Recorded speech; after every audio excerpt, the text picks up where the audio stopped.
The U.S. Department of Health and Human Services data estimates that about 70% of people over the age of 65 will need long-term care. But as Fort Hatchett reports, the out-of-pocket price tag that comes with that care can be astronomical.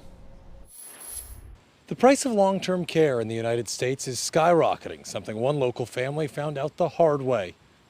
Her bank account is gone, and she went in June 18th with a very healthy bank account where if she was well, right, and she was living in the apartment, she could live in that apartment for the next 20 years and not even be threatened to go bankrupt.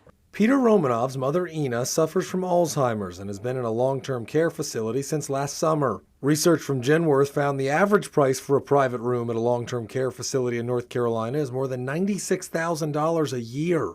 It never goes away from my head. I am always thinking of, how do I make money? How do I save money? What can I do better to give mom more money? Romanov had assumed Medicare or Medicaid would be able to help with long-term care costs, but now is scrambling to find ways to pay out of pocket. Fletcher Wilson is the president of Wilson's Insurance Services and says long-term care insurance coverage is an option, but requires foresight. So there's never too early a time to start planning. There is a time where you would not qualify from an underwriting standpoint. So the earlier you do it, the better.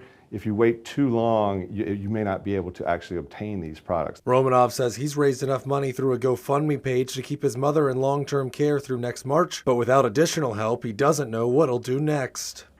Do you have to live to be 100? You know what I'm saying? I don't mean to be ugly, but it's like you're torn. You want your parent to be around, but you're also like, well, I can't, afford to have a big debt at my age. I'm 51.